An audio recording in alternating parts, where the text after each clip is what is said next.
Hi guys, this is Vitaly with AFT Dispatch and A2C Logistics, and in today's video, I'd like to speak with you about the new $1.2 trillion infrastructure bill and how a portion of that will be used to grow the DOT by over 50%. Now, before we get started, I'd like to ask you to please like the video, be sure you subscribe to our channel, and hit the notification bell so you never miss a single release of our videos, where every Friday we're talking about something that could benefit you in your trucking businesses, in your trucking careers, as well as cover the loads we've successfully booked for our customers, consisting of leased owner operators and carriers operating under their own MC authorities, running under our truck dispatch services.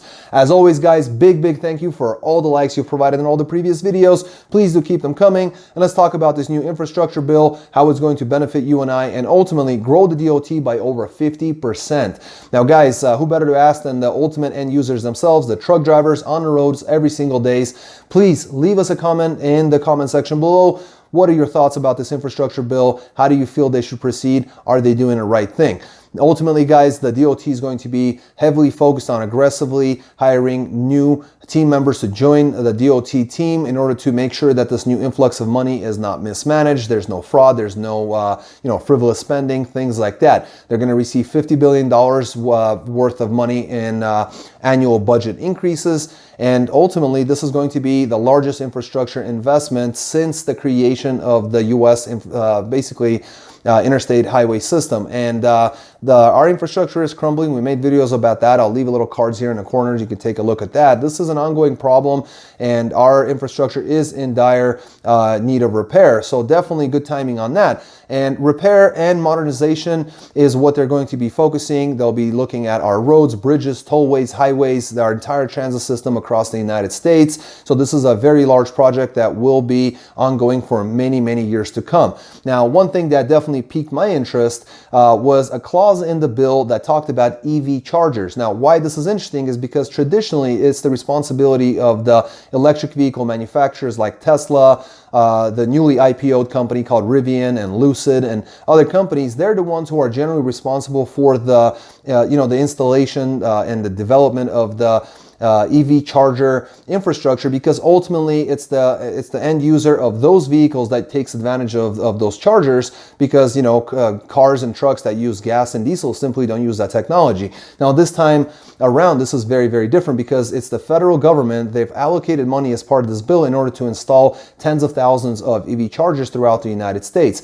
Now, the question is this fair? Because the truth of the matter is that, for example, I don't own an EV vehicle. I don't own a Tesla, and I'm willing to bet that the majority of our subscribers don't either.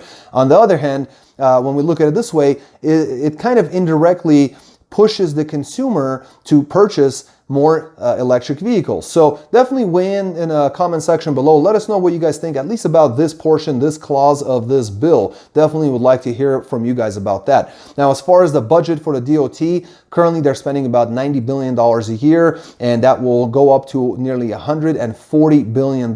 So quite a bit of money will be flowing into the DOT.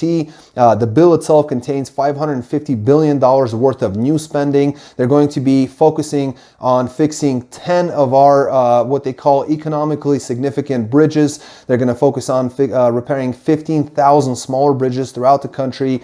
The I-40 bridge in Tennessee will be taken care of. The West Seattle bridge in Washington will be taken care of as well. Both of these have had major infrastructural, they've been basically crumbling and falling apart, and have been in the news quite a bit lately. Now, in addition to all of this, truckers should be mindful because portions of the interstate are to be dismantled. This will create all sorts of problems for truck drivers. Definitely truck route planning will be a big deal nowadays, especially if you're really cut short on hours of service regulations and need to be really tight on schedule getting from point A to point B. Additional money will be allocated to urban neighborhood road development and transit development to reconnect previously disconnected communities. That is something that they're talking about, and definitely expect these changes over the next 6 months. So while we have a bit of breathing room, this is going to be a big deal and an ongoing project throughout the next many years. Now, guys, if you haven't hit the like button, please hit the like button on this video. Make sure you subscribe.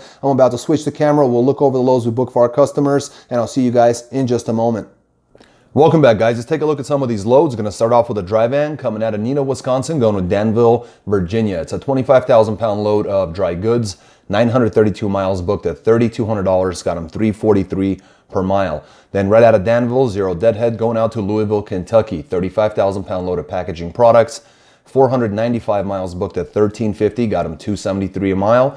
Then out of Austin, Indiana, going to Pleasant Prairie, Wisconsin, 42,000 pound load of dry food, 327 miles booked at $1,200, got them $367 a mile. And I finished off strong with Appleton, Wisconsin to Bentonville, Arkansas. It's a 23,000 pound load of paper products, 792 miles booked at $4,900, got them an amazing $619 per mile.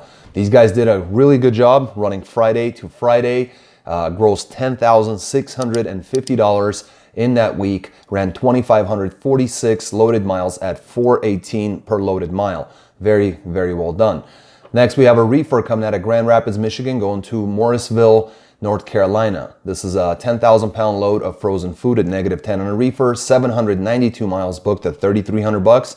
Got them $417 a mile. Then Kinston, North Carolina to Humboldt, Tennessee. 37,000 pound load of food at 26 degrees on a reefer, 761 miles booked at $2,200. Got them $289 per mile. Then Jonesboro, Arkansas to Gaffney, South Carolina. 44,000 pound load of frozen pork products at -10 on a reefer. 650 miles booked at $4,200. Got them $646 per mile. And finished off with Wolford, South Carolina to Mountain Joy, Pennsylvania. It's a 42,000 pound load of dry, basically dry load. It's roofing products. So reefer stayed off on this one. 580 miles booked at $1,800, got them $310 per mile. These guys did equally well, running Thursday to Thursday, grossed $11,500 in gross, running 2,783 loaded miles at an average of $413 per loaded mile. Very, very well done. Next, we have a power only. Coming out of El Paso, Texas, going to Garland, Texas. This is a 42,000 pound drop and hook load of palletized groceries. 655 miles booked at $1,600. That's $244 a mile. Then Coppell, Texas to Amado, Arizona. It's another drop and hook load. This time 40,000 pounds of animal food. 965 miles booked at $1,750. Got them $1.81.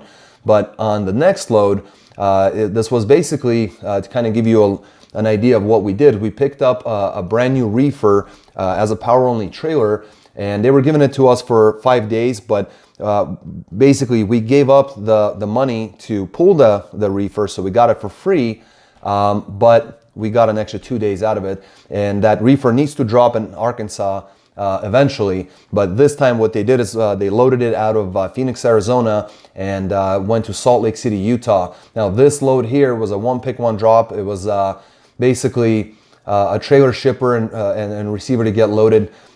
Took about 4 hours on both ends there, both ways. It's a 30,000 pound load of product transfer from USF to USF. Worked out really well. 633 miles booked at $2,900. Got them $437 a mile. Well done. And then out of Brigham City, Utah, going to Aurora, Colorado, it was a full truckload of water loaded to scale. 540 miles booked at $25.75, got them $477 a mile. And then right out of Denver, Colorado, barely any deadhead there out of Aurora. So Denver, Colorado to Clovis, New Mexico, took another truckload, load to scale of Pepsi products. This time 454 miles booked at $13.50, got them $297 a mile. So very well done. Power only is a tough market. They did quite well running Friday to Friday, grossed $10,175, ran 3,277 miles at $310 per loaded mile. Very well done. Next, we got ourselves a flatbed coming out of Goodfield, Illinois, going to Denison, Texas. This is a 42,000 pound load of lower assembly. 727 miles booked at $1,900, got them $261 a mile. Then Bristow, Oklahoma to Petaluma, California. Now this is a 20,000 pound load of poles. It was basically 16 big poles. They were longer pieces, about 49 feet, almost 50 feet in length actually. So there was about 1.10 feet of overhang on that one. It required 5 chains and 5 straps. On this one, it was 1,732 miles booked at 4,750. Light load, ended up getting them 274 per mile. Then out of Woodland, California, they took a load to North Salt Lake, here in Salt Lake City, Utah, North Salt Lake City, Utah. It's a 45,000 pound load of scaffolding, 669 miles booked at 3,300 bucks, got them 493 a mile.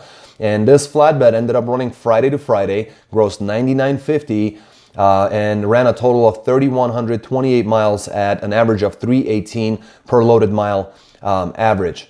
Then we got a dry van coming out of University Park, Illinois to Aberdeen, Maryland. This 44,000 pound load of retail goods, 733 miles booked at 3,100 bucks, got them 423 a mile. Then Hallthorpe, hopefully I'm saying it right, Maryland, going to Evansville, Indiana. It's a 15,000 pound load of retail goods, quite light, 732 miles, booked at $21.99, which got them $3 a mile.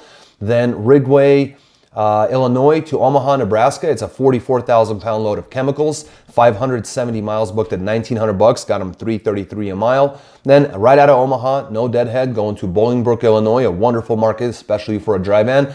A light load, 18,000 pound load of dry goods, 452 miles booked at 1,100 bucks, got him $243 a mile. And these guys did well too. They ended up grossing $8,299 with an average of $334 per loaded mile, running 2,487 loaded miles, and they operated Friday to Friday. So again, well done. Then we have a reefer coming out of Turners Falls, Massachusetts, going to Norcross, Georgia. It's a very light load at 5,000 pounds of plastic items, 1,037 miles booked at 2,500 bucks, got them 241 per mile. Then Elk Creek, Virginia, going to Salina, Kansas. It's basically a load of Christmas trees, 1,075 miles booked at 4,200 bucks. That's 391 a mile. And then Crete, Nebraska, going to Tolleson, Arizona. Now this is a load of pork products. It's a reefer load, 1,221 miles booked at 4,400 bucks, got them 360 a mile and a very respectable amount of miles. So these guys did really well, running Friday to Saturday, grossed $11,100 in gross, ran 3,333 miles at an average of 333 per mile average. So definitely some really good numbers. And we're going to finish off with a dry van coming out of Gordonsville, Virginia, going to Eagan, Minnesota. It's a 40,000 pound load of plastics, 1,173 miles booked at 2,850, got them 243 a mile. Then Cold Spring, Minnesota to Erlander, Kentucky. It's a 42,000 pound load of some sort of product, 789 miles booked at 2,600 bucks, got them 330 a mile. Then it finished off with Austin, Indiana, going to Washington, D.C., 40,000 pound load of food, 637 miles booked at 2,800 bucks, got them 440 a mile. And they finished off very strong, running Friday to Friday for 7 days, a gross of $8,250 with an average of 317 per mile, running 2,599 loaded miles. So guys, as you can see, in this case, we have vans, reefers, power only, flatbeds. We also run step decks. We got guys with vented vans. We have all sorts of different folks running all sorts of equipment. Some of them are carriers. Some of them are owner operators. We both work with both types of folks. We work with all sorts of equipment. Every week we produce these videos. Take a look at our videos on our playlist. There's a lot to learn from these videos. There's a lot of good freight that we showcase every single Friday at 5:30. So definitely take a look at that. And most importantly, understand that you too can be making this money because the market is still hot. It's not like it was, but it's still very good. And if you're working with strong dispatchers, you can make excellent money, whether you're a leased on owner operator looking for a better opportunity, or you're a carrier operating under your own MC authority. So bottom line is, the opportunity's there. It's waiting for you. Just get in touch with us by calling or texting us at 801-448-6363. You can also get more information on our website at aftdispatch.com/go. There's also a chat box on our website. You can click that, fill out the form. We'll get back to you and answer any and all questions that you may have. So again, 801-448-6363, aftdispatch.com/go, or fill out the chat box. You can also fill out the comment section below. We will get in touch with you. Just don't leave any personally identifiable information there. Most importantly, guys, until next week, stay healthy, be wealthy. Take care.